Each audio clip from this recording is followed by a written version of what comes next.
അപ്പം ഞങ്ങൾ കാണുന്നത് മദ്യവർജനമാണ് ഞങ്ങളുടെ നയമായി.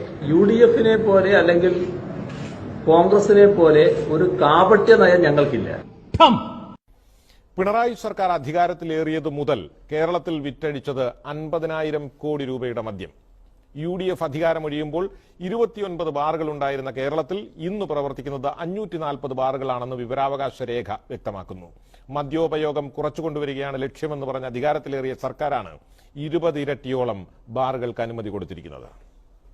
മദ്യത്തിന്റെ ഉപയോഗവും ലഭ്യതയും കുറയ്ക്കാൻ കർശനമായ നടപടികൾ എടുക്കും. മദ്യനയം സുതാര്യം. LDF വരും, എല്ലാം ശരിയാകുമെന്ന് പറഞ്ഞ് അധികാരത്തിലേറിയ സർക്കാർ തിരഞ്ഞെടുപ്പ് പ്രചാരണ വേദികളിൽ ഇറക്കിയ പരസ്യമാണ് ഇത്. CPM-ന്റെ നയം മദ്യവർജനമാണ്. ആരും മദ്യം ഉപയോഗിക്കരുത്. ഇതിനുവേണ്ടി ബോധവൽക്കരണവും പ്രവർത്തനവും നടത്തി മദ്യപാനികളില്ലാത്ത സമൂഹത്തെ സൃഷ്ടിക്കാനാണ് നാം പരിശ്രമിക്കേണ്ടത്. കേരളത്തെ മദ്യവിമുക്തമാക്കാൻ പ്രതിജ്ഞാബദ്ധരാണ് LDF മുന്നണി. CPM മദ്യപാനത്തിനെതിരാണ്. മദ്യം ആരും ഉപയോഗിക്കാൻ പാടില്ല. അതുകൊണ്ട് നുണ പറയുന്നവരെ തിരിച്ചറിയുക. ഞങ്ങൾ പുതുതായിട്ട് ഒരാൾക്കും ലൈസൻസ് കൊടുത്തിട്ടില്ല, കൊടുക്കുന്ന പ്രശ്നവുമില്ല. UDF സർക്കാരിന്റെ കാലത്ത് പൂട്ടിയ ബാറുകളിൽ ഭൂരിഭാഗവും തുറന്നെന്ന് മാത്രമല്ല, പുതിയ 158 ബാറുകൾക്ക് അനുമതിയും LDF സർക്കാർ നൽകി. ഇതോടെ ബാറുകളുടെ എണ്ണം 535 നിരവധി ബാറുകൾ 3 സ്റ്റാറും 4 സ്റ്റാറുമാക്കി മാറ്റുന്നതിനുള്ള പണിപ്പുരയിലുമാണ്.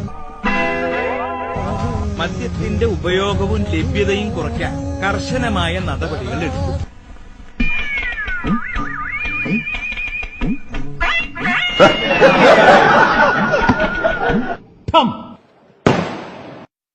LDF അധികാരത്തിലെത്തിയ പൂട്ടിയ ബാറുകൾ തുറന്നു നൽകാമെന്ന് CPM സംസ്ഥാന സെക്രട്ടറി കോടിയേരി ബാലകൃഷ്ണൻ ഉറപ്പു നൽകിയിരുന്നതായി ബിജു രമേശ്. തെരഞ്ഞെടുപ്പ് സമയത്ത് പിണറായി വിജയനെയും VS അച്യുതാനന്ദനെയും വൈക്കം വിശ്വനെയും കണ്ട് ആവശ്യങ്ങൾ ബോധിപ്പിച്ചിരുന്നു. ഇതേ തുടർന്ന് 140 മണ്ഡലങ്ങളിലും LDF സ്ഥാനാർത്ഥികൾക്ക് സാമ്പത്തിക സഹായം അടക്കമുള്ള പിന്തുണ നൽകിയിരുന്നതായും ബിജു രമേശ് വ്യക്തമാക്കി. മദ്യനയം പൊളിച്ചെഴുതി പിണറായി സർക്കാർ. 3 സ്റ്റാർ മുതൽ മുകളിലേക്ക് മദ്യമിനി നുരകുത്തി ഒഴുകും. അപ്രായോഗികമായതുകൊണ്ടാണ് പൊളിച്ചെടുക്കലെന്ന് പിണറായി പറയുന്നു. നിരോധനം എവിടെയും വിജയിച്ചിട്ടില്ലെന്നും വിജയൻ വ്യക്തമാക്കുന്നു. വർജനം വിജയിച്ചിട്ടുണ്ടോ എവിടെയെങ്കിലും? അക്കാര്യത്തെപ്പറ്റി ആരും ഉരിയാടിയില്ല.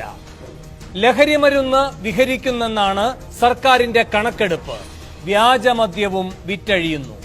പണമങ്ങനെ കണ്ടവർ കൊണ്ടുപോകേണ്ട, സ്വന്തം പോക്കറ്റിലേക്ക് തന്നെ പോന്നോട്ടെ എന്ന് അങ്ങ് പറഞ്ഞാൽ പോരെ പിണറായി സർക്കാർ?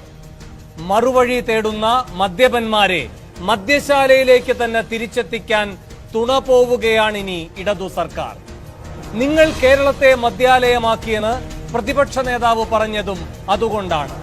വ്യാജമദ്യ ദുരന്തം ചൂണ്ടിക്കാട്ടാൻ ഉമ്മൻചാണ്ടിയും വെല്ലുവിളിച്ചു. ആന്റണിയാണ് അല്പം കൂടി കടത്തി പറഞ്ഞത്. ഇടതിന്റേത് ചതിയാണ്, വഞ്ചനയാണ്, വാഗ്ദാന ലംഘനമാണ്. തെരഞ്ഞെടുപ്പിന് മുൻപ് ബാറുടമകളുമായി ഉടമ്പടി ഒപ്പുവെച്ചെന്ന ആരോപണം തെളിഞ്ഞെന്നാണ് ആന്റണി അങ്ങനെ അടിവരയിട്ടത്. കേരളത്തെ മദ്യത്തിൽ മുക്കിക്കൊല്ലാനോ ഭരണമുന്നണി മുതിരുന്നത് എന്ന വിമർശനം ഉയരുമ്പോൾ 6 ചോദ്യങ്ങളാണ് സൂപ്പർ പ്രൈം ടൈം ചോദിക്കുന്നത്. 1. ഇടതു സർക്കാരിന്റെ മദ്യനയം കേരളത്തെ മദ്യാലയമാക്കുമോ? 2. മദ്യനിരോധനം അപ്രായോഗികമെന്ന് പറയുന്നത് ഉത്തരവാദിത്തത്തിൽ നിന്ന് ഒഴിഞ്ഞു മാറാനോ? 3. പൂട്ടിയ ബാറുകൾ തുറക്കില്ലെന്ന് യെച്ചൂരി പറഞ്ഞത് പിണറായി സർക്കാർ കാറ്റിൽ പറത്തിയോ? 4. മയക്കുമരുന്നും വ്യാജമദ്യവും ഒഴുകുന്നത് തടയേണ്ടവർ മദ്യമൊഴുക്കി വേണോ മറുവഴി തേടേണ്ടത്? 5. പുരോഹിതന്മാരുടെ നിലപാടിനെ മാനിക്കുന്നെന്ന് പറഞ്ഞത് സഭയെ അനുനയിപ്പിക്കാനുള്ള മുഖ്യമന്ത്രിയുടെ തന്ത്രമോ? 6. പുതിയ മദ്യനയം പുറത്തു വന്നതോടെ ആന്റണി പറഞ്ഞ അണിയറ രഹസ്യം അങ്ങാടി പാട്ടായോ? ബാറുകൾ അടയ്ക്കുകയാണെന്ന് പറയും, എന്നിട്ടോ കൂടുതൽ ബാറുകളും ബിയർ പാർലറുകളും തുറക്കും. 1,600 കോടിയിലേറെ രൂപയുടെ മദ്യം കൂടുതൽ വിറ്റു. കേരളത്തെ മദ്യവിമുക്തമാക്കാൻ പ്രതിജ്ഞാബദ്ധരാണ് LDF മുന്നണി. മദ്യവരെ ബോധവൽക്കരിക്കാൻ സമഗ്രമായ പദ്ധതികളുമുണ്ട്. അതുകൊണ്ട് നുണ പറയുന്നവരെ തിരിച്ചറിയുക.